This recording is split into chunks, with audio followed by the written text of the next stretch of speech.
you that we have our the Director of Educational Development from AuSable Institute is here. And in case you haven't heard, AuSable Institute offers field-based ecology courses for our students, and they count just like a Spring Arbor course would count.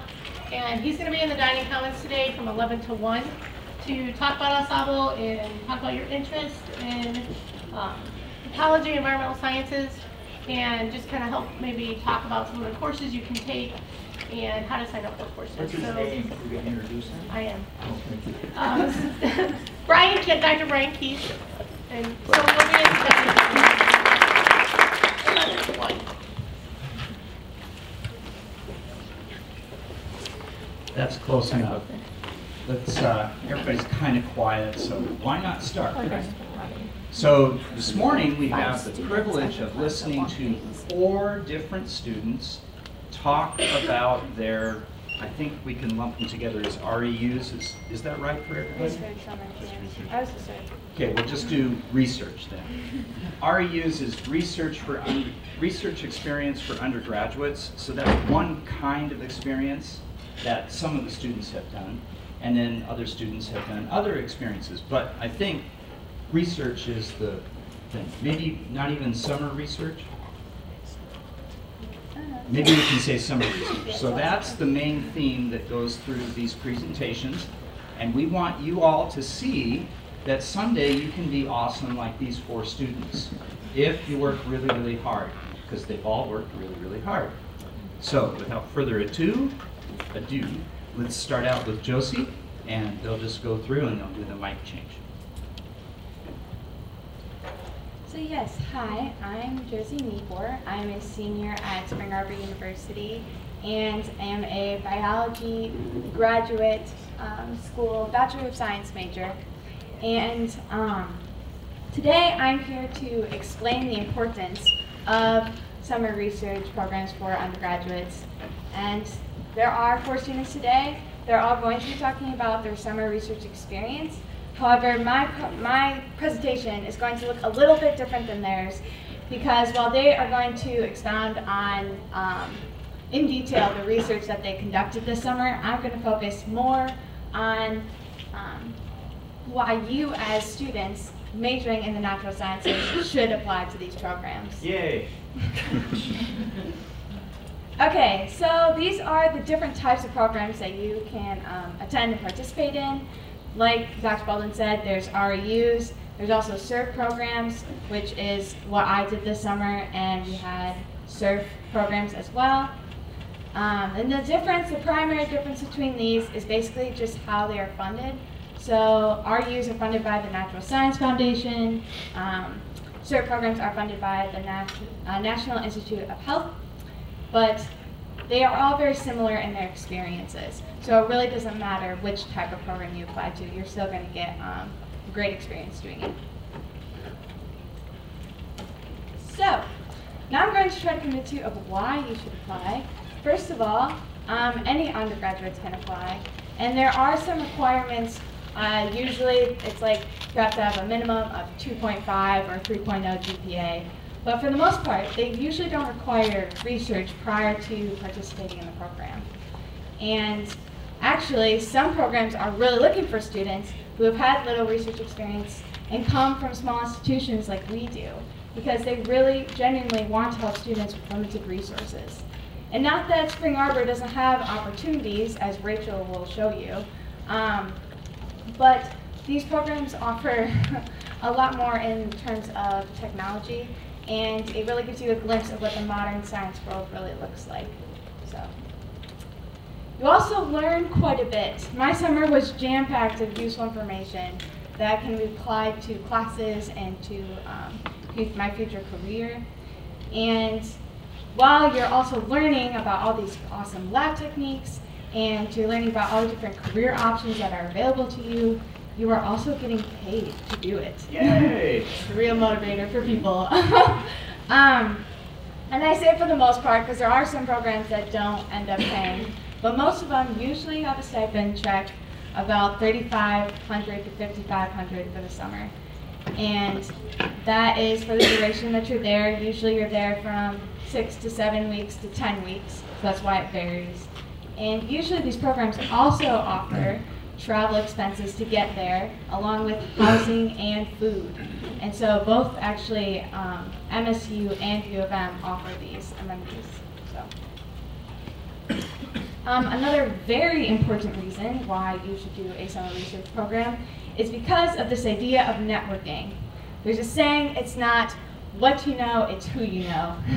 And once you are accepted into these programs, you automatically have connections to these institutions, which come in handy when later you want to apply to graduate school or to their professional school.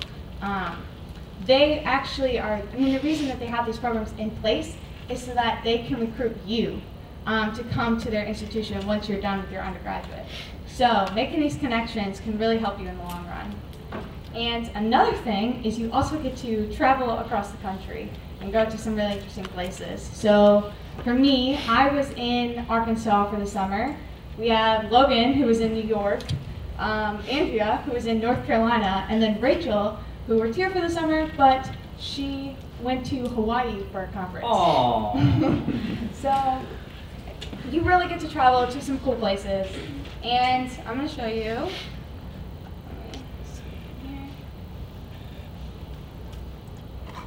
So this is just an example of, this is the REU site. So this is just REUs, this isn't CERP or SURF programs. And this is just the biological sciences. You can also search for chemical sciences as well, if you're interested in chemistry. What? So just on this site alone, there's 143 different programs that are available to you. And so you can look at the different research topics, see if you're interested in any of these. And if you are, there's most likely research that you can engage in there while you're doing this program. So, for example, we're going to click on Auburn University, go to their website, and then it goes right to their program overview. You can look at applications and apply right there, and they show you how you need to do it.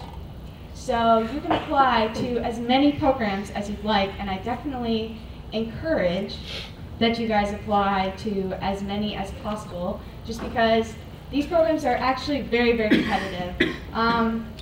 One of the programs I applied to, Colorado State University, had over 750 applicants. Wow. And there was 15 students that were getting into that slot. Now, not all programs are like this. That's a very large number of applicants. I think for Arkansas, it was probably like 150 to 200. So definitely encourage you to apply to as many as possible. But yeah, you really can go to places like California. There's actually one in Hawaii. If you're really interested in that stuff. And then last of all, this doesn't get you to do it. It also boosts your CV. And a CV is kind of like your scientific resume. It's what you will give when applying to graduate schools or professional schools like med schools and nursing. And it's also required for some RU programs as well. And what's on it is usually like the research experience that you've done, or the hospital hours you've put in, what you've done at the hospital during these hours, even presentations like this that you've given. And it's different than a resume because it expounds on the work that you've done rather than just stating it. So yes, it'll definitely boost your CV. So now I'm going to talk a little bit about my experience at UAMS, which stands for University of Arkansas Medical Sciences. I worked in the lab of Dr. John Blevins in the Department of Microbiology and Immunology for 9 weeks this summer.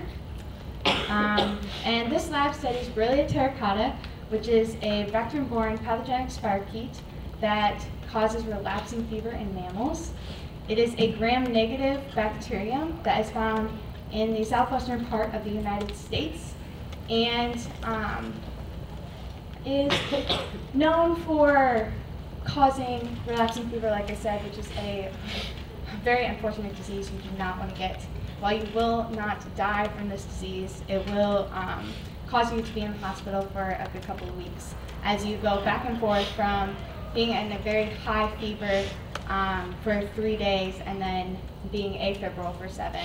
And when you are have that high fever, you're really, really sick and need to be in the hospital. So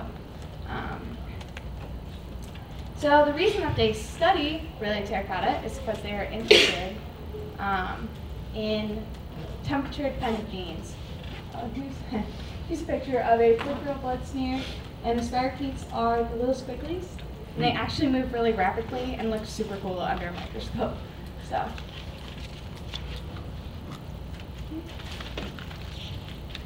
So the primary focus of this lab is studying those temperature-dependent genes involved in a spirochete's enzootic cycle. And the enzootic cycle basically means it's just transferring back and forth from a tick vector to a mammalian vector. In the tick, the body temperature is 23 degrees Celsius, when in a mammal it's 37 degrees Celsius. And actually this tick only feeds for about 20 minutes, which is a very, very rapid change that the spirochete has to go through from the different body temperatures. And usually a tick feeds for 24 to 48 hours, so that's why it's so interesting. So these temperature-dependent genes have to then turn on and off when going to the different environments. And so they are super interested in the rapid change of expression and the proteins involved in this process. And so I worked with 2 different proteins, BADAR and BOSAR, and they believe that these proteins bind to these temperature-dependent genes and either increase or decrease expression depending on the different temperature environment that it's in. And so they wanted to figure out what these proteins do, and to do that, they needed to do functional studies. But in order to do functional studies, this requires soluble recombinant BADAR and BOSAR protein. And so my goal was to optimize expression and soluble production of these recombinant proteins, BADAR and BOSAR, in E. coli. And we use E. coli because it basically is a workhorse for us. It can create or produce our protein very rapidly, it's cheap, and we do get quite a bit of our protein. So I would love to talk more about this, but we are very short of time. So this is my poster. It's actually on the wall on the way up to the 2nd floor of Whiteman Gibbs, and it's right on the left. And so if you'd like to know more about it, or if you have questions, you are welcome to ask me. I'm happy to tell you about the project and what went on. But more importantly, I want to show you really what I learned while I was there. So these were all the different lab techniques that I got to work with. I actually got to do 2 different projects. One ended up not working out too well at the beginning, so that's why I switched to working with the temperature-dependent genes and looking at those proteins.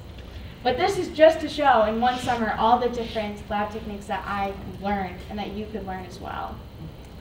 We also were required not only to work in the lab, but to attend lectures that were usually like throughout the day. And these lectures were very helpful and useful to me, just because while we learn these things in a classroom, we don't necessarily really focus on them. And they're so fundamental and so important to our academic careers and even just our careers in general.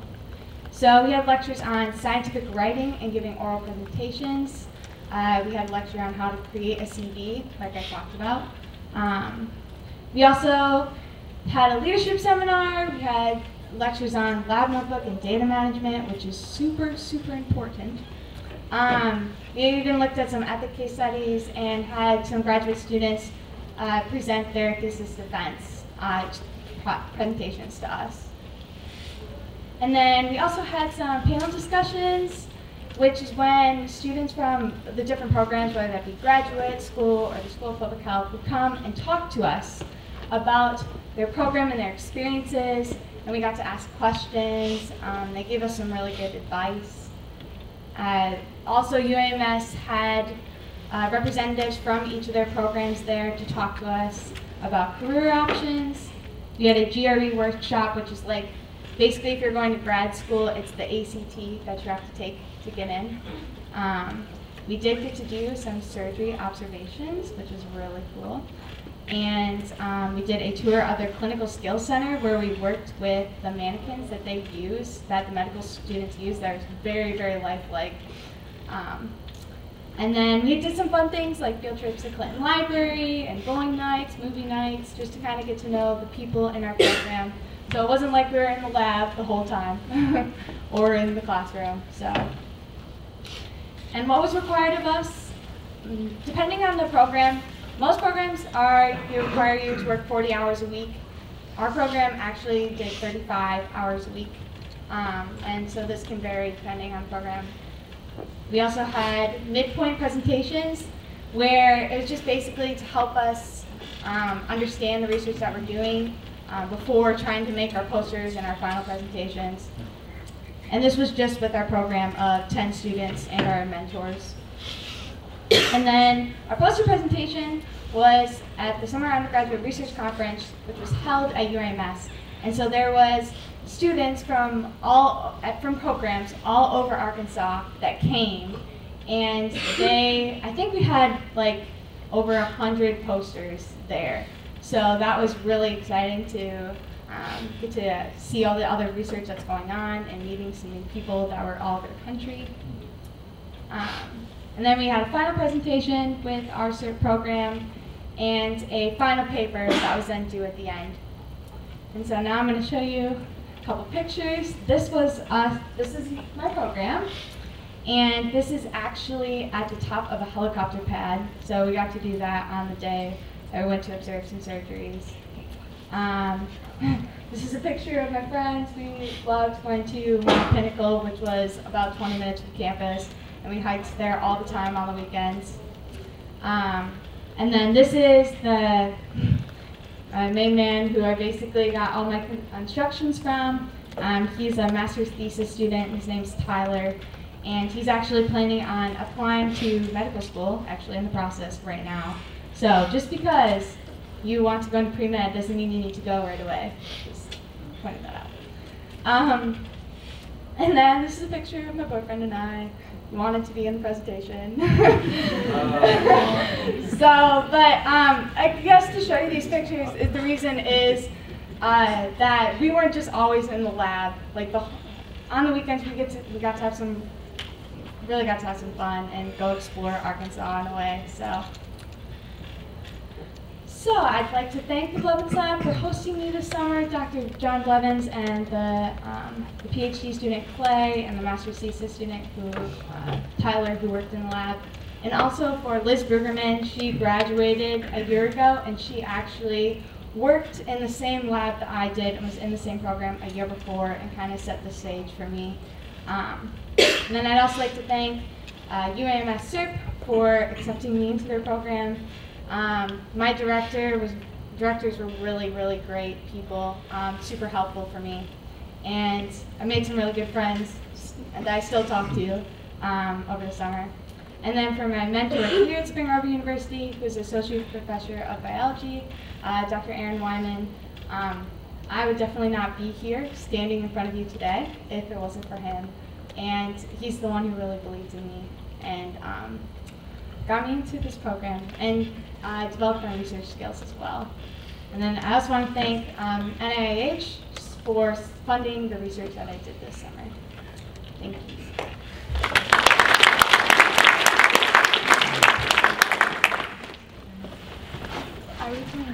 We can take questions afterwards if we have Yes, time. let's do questions. Questions afterwards if we have time. Okay.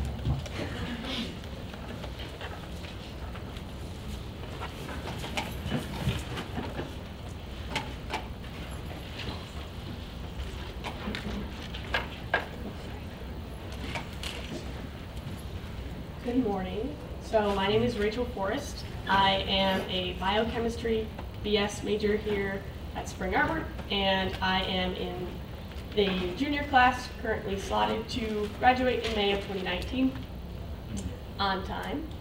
And I did research over this summer here, which allowed me to go to a research conference in Hawaii, like Josie said. Fun trip, but it was also more so a great experience.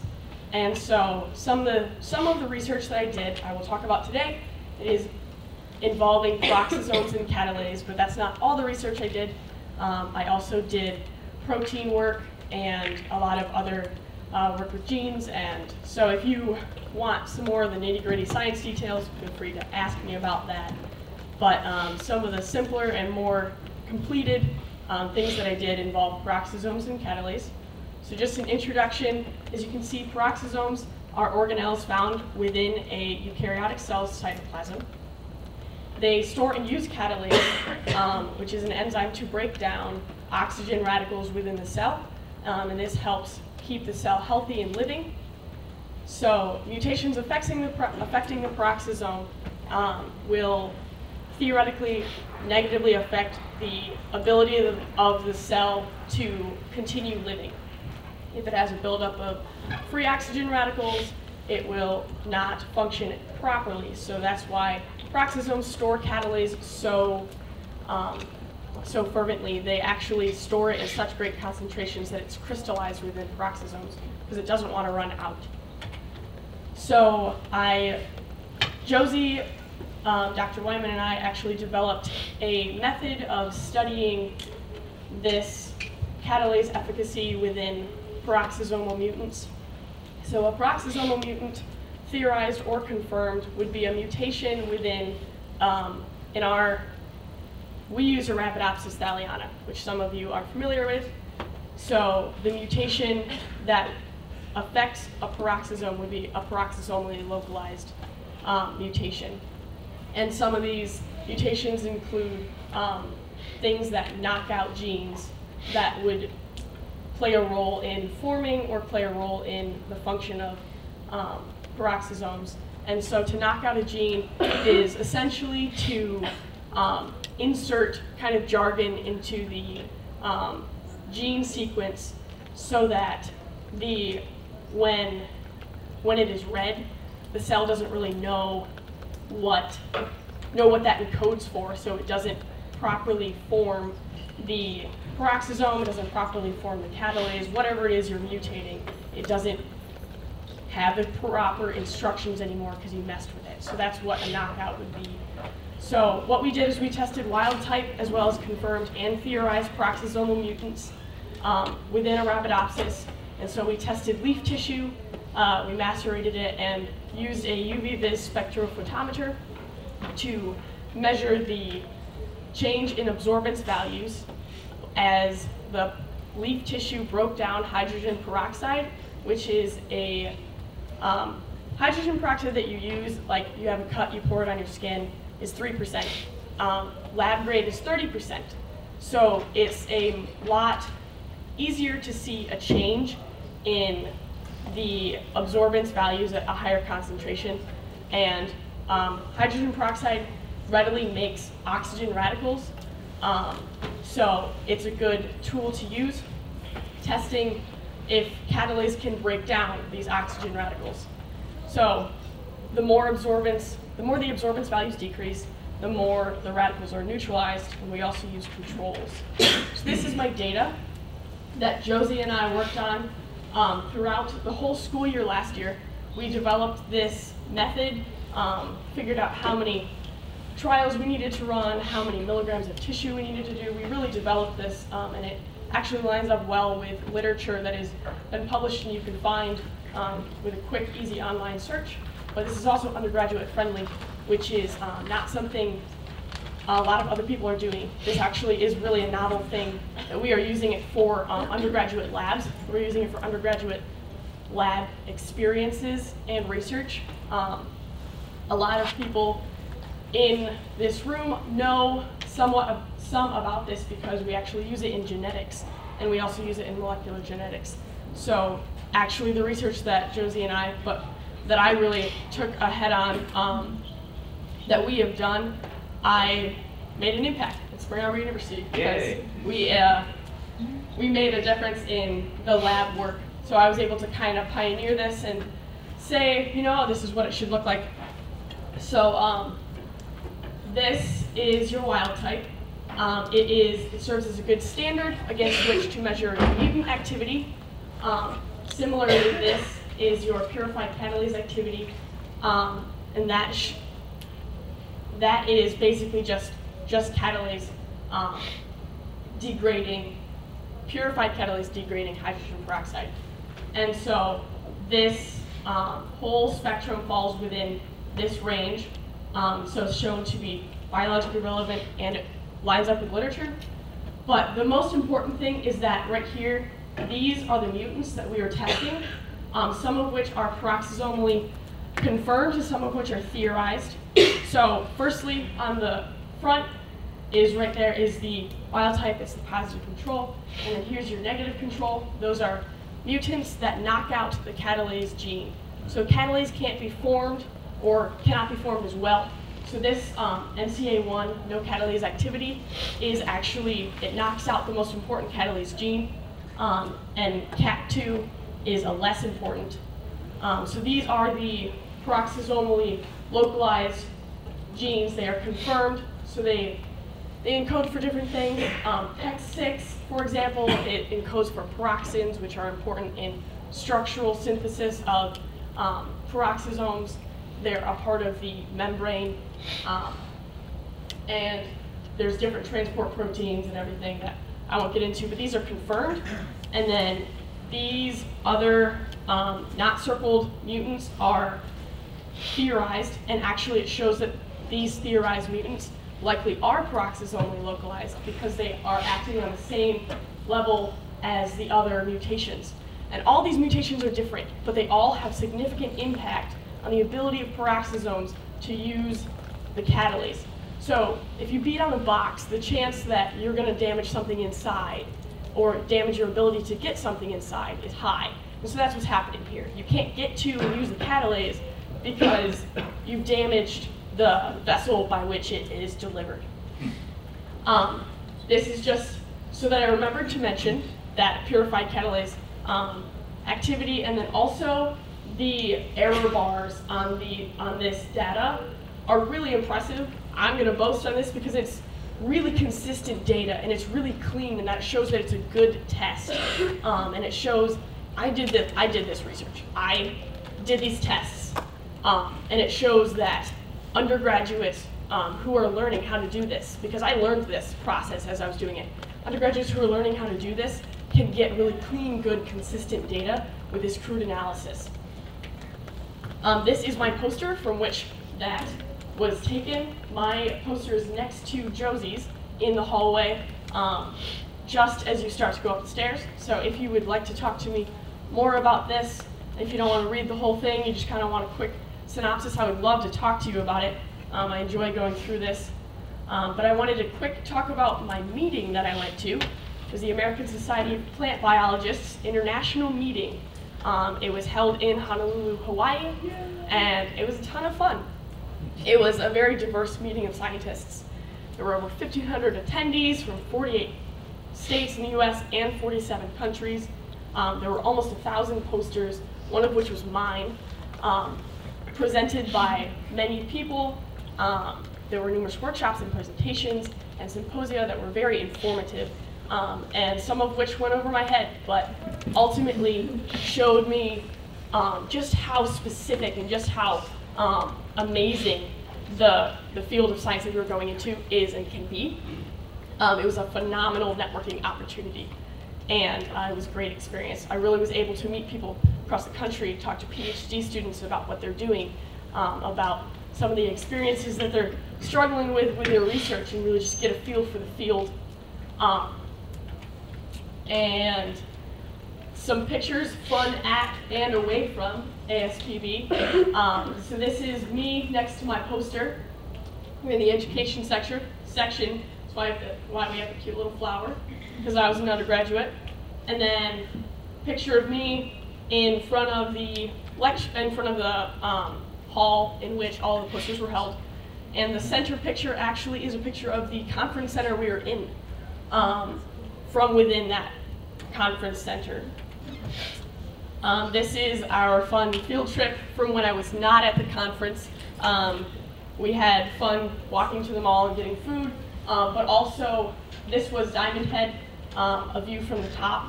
It was spectacular. The pictures won't do it justice, but this is a panorama of it. Just to see the diversity was amazing and awesome.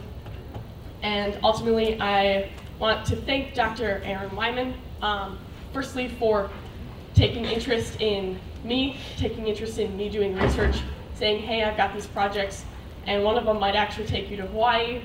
And so that was fun, but also for working with me individually, being my research advisor, for Spring Arbor University of Natural Sciences, for the support and opportunities that they have afforded me, which have been many, including being here today, and for academic affairs, for funding and support that they have shown me specifically, but also Spring Arbor Sciences. And I want to thank you for listening.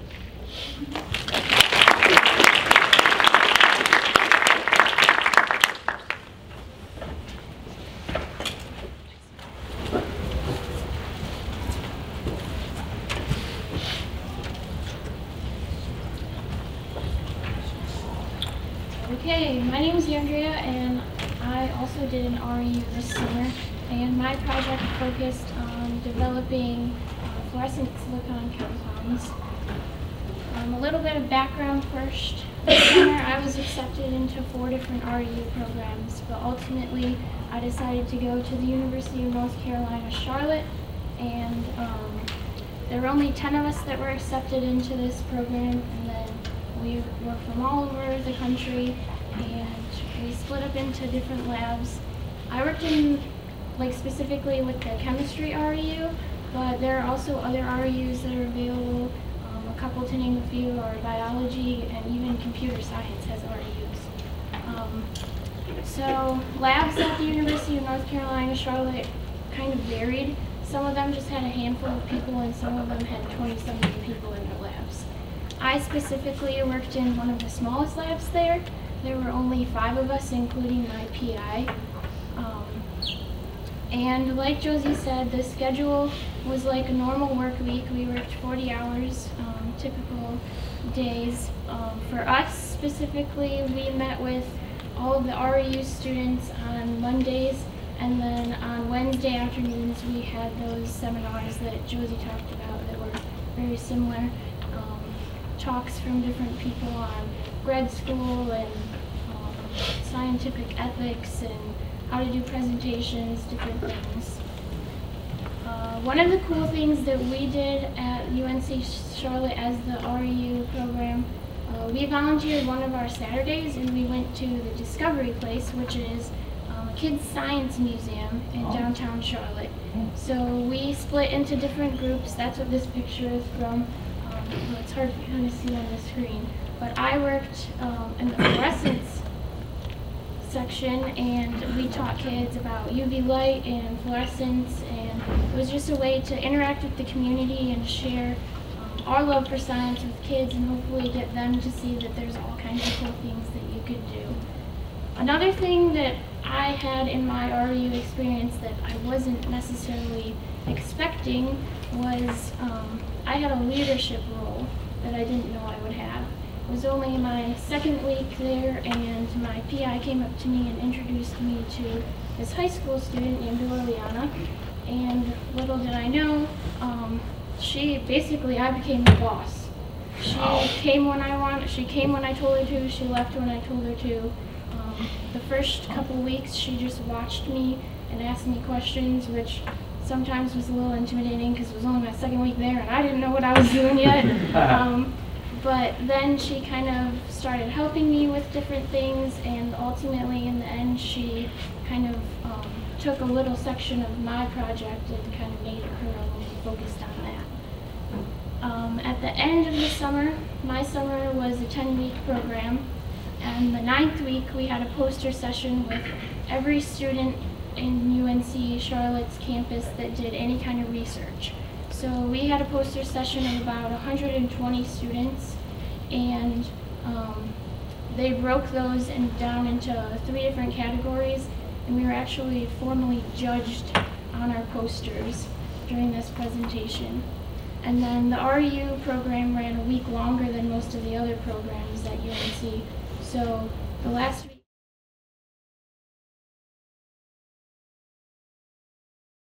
well, the power's back on, so I'm going to keep talking, but this is the part that you probably would have liked to see the screen for, because this is when I had all my organic chemistry stuff up there. So ultimately, my project focused on making hexacoordinate silicon compounds. And the reason we did this was because they would be later tested in molecular electronic devices, or devices that use atoms as their main means of a circuit. So some of these commonly known are LEDs, or OLEDs and faux LEDs, organic LEDs and phosphorescent LEDs. And they're found in things that you wouldn't expect. Even in your phone battery, there's LEDs. So typically transition metals, most commonly aluminum, are found at the center of the LEDs, but different calculations point to the use of the silicon hexacoordinate compounds as being more efficient than what is currently used. And something that is a little bit unique to my specific compounds that I worked on this summer were that the calculations suggested that they would emit blue light. Typically, the transition metals that are used nowadays emit red and green light, which have a lower energy, and most of the research that is being done on these molecular electronic devices is being done to make the make the green and the red more efficient, and the blue light hasn't necessarily been researched on much. So I specifically worked on, the first compound that I made was the silicon bis-hydroxyphenylpyridine compound, and that's what I spent most of my summer working on. I synthesized it, made, and then did all the analysis on it. So since it's a new compound that's made, I had to do the characterization and then measure the fluorescence and stuff on it. Then, once I came to a certain point along that, I started working on a second compound, and that one was the diphenylpyridyl silicon complex. You can't see it on the board, but each of these compounds takes 3 steps to make. So the first 2 create the ligand itself, and then the last one actually makes the complex. And then after we made the complexes, the addition of the silicon tetrachloride was kind of the moment of truth, because after all the work we had been done, the addition of the silica tetrachloride would determine whether or not it fluoresced blue.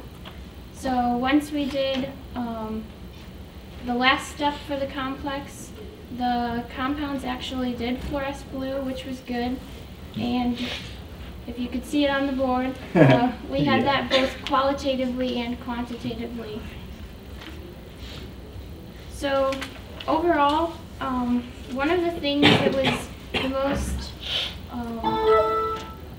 the most unique to the RU experience was, since we do go to such a small school, we don't have the opportunities to use equipment and instruments that they have at the University of North Carolina, since it's so much bigger. So some of the things that I got to use that were new to me were both for the experiment and for the analysis. So I got to learn how to use a rotary evap, a Schlenk line. I learned how to do a Soxhlet extraction.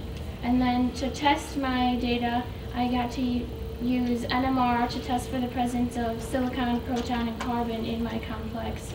And then use the GC mass spec and MALDI to test for purity, and then fluorescence again. So overall, I loved my team this summer, and I loved working at the UNC Charlotte. I gained a lot of knowledge and a lot of experience. Overall, my project was successful. I created the 2 compounds. However, the problem we ran into was the low solubility of the complexes themselves made us unable to make sure that they were 100% pure. So at the end of my time there, we were trying to figure out a way to purify them, since recrystallization couldn't happen with the dissolved compounds. And if we would have found out a way to make them pure, I actually would have been able to get my my information published. So that's another cool thing about RUs is it gives you an opportunity to get your work out there, and if they can find a way to purify it in this next little bit during the semester, then my stuff actually will still be published. So well, I'm waiting eagerly to hear about that. But Conclusions? yeah, basically I'm done. But first of all, I want to thank Dr. K and Dr. Wyman because they helped me with the application process of getting into the RUs, and I wouldn't have even had the opportunity without them. Dr. Schmedeke was my PI, and uniquely to me, he was also the person that was in charge of the RU program at the UNC Charlotte. So I got to know him very well and worked with him. Liliana was my high school student that I worked with. Margaret was my PhD student in my lab, and then Dr. Merkert was a faculty member that helped teach us how to learn how to do all the new equipment and stuff. So if you get the chance to go into an RU experience, you should definitely apply. They're everywhere, and you'll definitely benefit from it.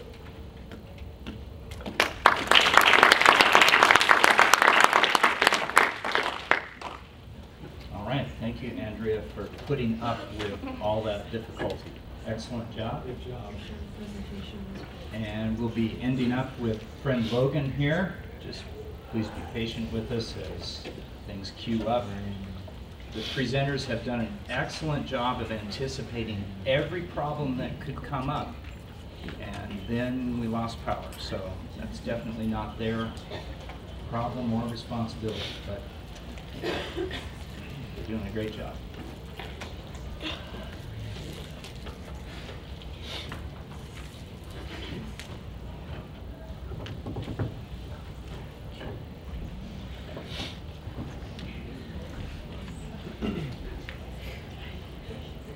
You're on, huh? All right, go for it, Logan. So I was at Rochester Institute of Technology this summer in New York, and I worked on the vanadium redox flow battery, and I modified the electrode with graphene quantum dot, which I'll get into in just a bit. I'm a chemistry major here, and I worked with Dr. KSV Sampanam at RIT.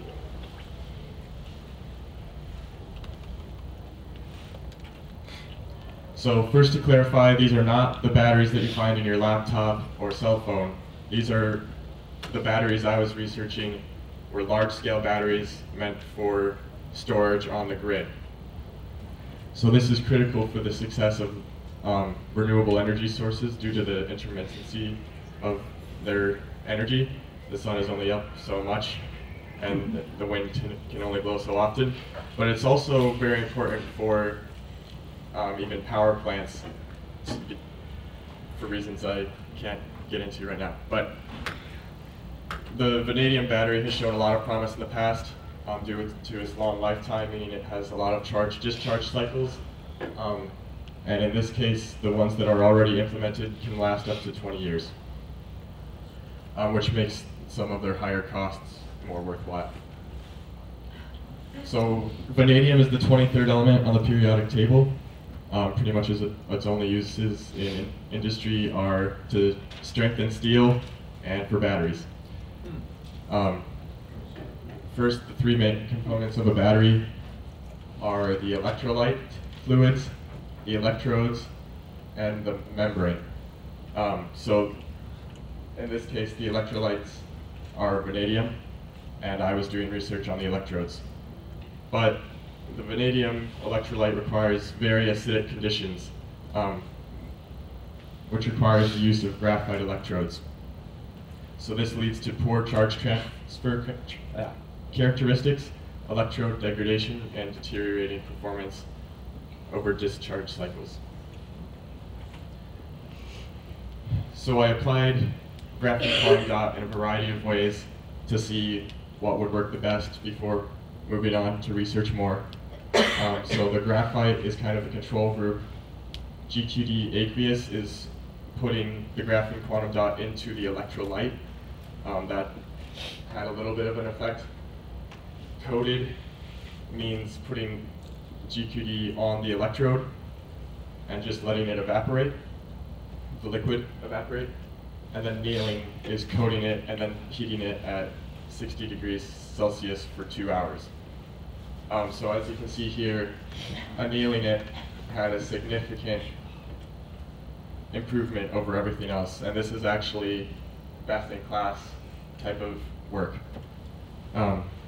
So heating the GQD coated electrode at 60 degrees Celsius proved to be the best strategy. So then we moved on to cyclic voltammetry, which is a pretty complicated method. But basically what you need to know is I was looking for the absolute height of these peaks to be as close to equal as possible. I wanted the peaks to be as close together as possible, and I wanted them to be as high as possible. And all of this would show efficiency, reversibility, stability, etc. And entire methods are based off of this method. And actually we can do this using Microlab, which I just found out once I got back. Cool. You use Microlab in Chem 111 and 112. So shout out to Microlab. So here's the data. This is kind of the control group. You can see the first peak is really high, but then the reverse peak is almost non-existent. So this means that it's basically irreversible, and that indicates slow electron transfer. Whereas with the GQD annealed electrode, it's very reversible. These peaks are almost identical. They're slightly closer together, and the scale here is different, so the peaks are actually higher as well. Are they different colors, different trials? So yes, they're different sweep rates, which is basically like how many data points you collect. So the faster your sweep rate, the less data points you can collect, and the more sweeping motions you get is the short answer. So then at the slowest sweep rate, which is the most data points, I left this on for 100 cycles. This graph is just like 5 cycles. This is 100, and it took over 7 hours. And this was just to test how much the battery degrades over time. And as you can see, it's almost not at all. We think that this little blip is the capacitance, which is a good thing. So finally, annealing with GQD made the system truly reversible. The system is stable, there's no electrode or vanadium degradation, and it's the highest reversibility recorded to date. And this demonstrates that applying GQD to the vanadium flow battery should result in significant improvements to that battery. So, just some pictures. This is actually a poster I did on the side to the research I just showed you. We did a cool experiment with the bell pepper battery, closest thing I get to biology, sticking 2 electrodes into a bell pepper and seeing how much voltage it generates. But this was actually a material science type research deal. And I worked with Nuzat, a graduate student from India, Dr. KSV Santhanam, who's been in the States for a while but is also from India, and then Fan, who is a graduate student from China. As you can see, I'm not a minority, but I got this great experience of, and I'm not going to a school where minorities are prevalent, but I had this great experience of only working with people who weren't the same as me. I don't know how to say that any other way, but it was a great experience. I also got to live with these guys. We all had our own room, but we lived in like a suite type atmosphere. Brad is from south of Syracuse. I went to his house. That was really cool. He's from Washington. He's from Canisius. He's a D1 runner. It was just really cool to spend time with them and get to know them. And then we actually went to the nano facility research at Cornell University, which kind of shows you the top end of material science.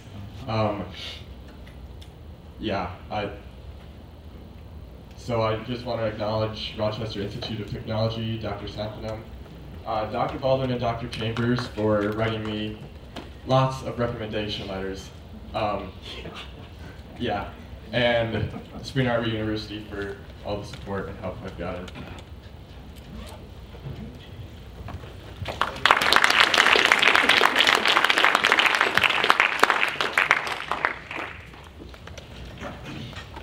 So are there any questions? I got a question for Logan. All right, Is there you go. the research you guys did patentable? So GQD, we're working on a patent before we patent this, but it's actually he's working on publishing a really big paper where I'd be like one of the names of many, and he's working on patenting his method of making GQD first before he can patent anything else related to it. How come you chose to heat the GQD at 60 degrees Celsius? Like, was that something you tested and worked best then, or was it something you already knew from lunch?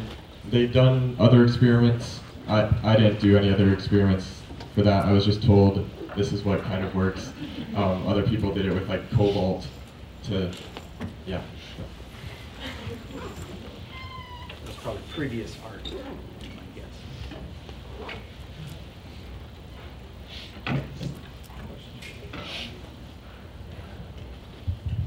What time is it?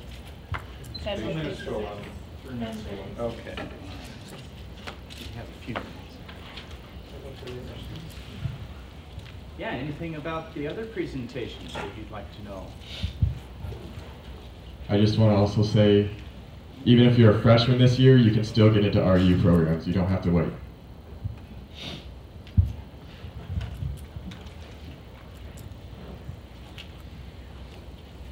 Okay, well, you know, questions don't have to be brilliant to be good. But waiting to get out of here, that's fine as well. All right, thank you. Let's thank the speakers.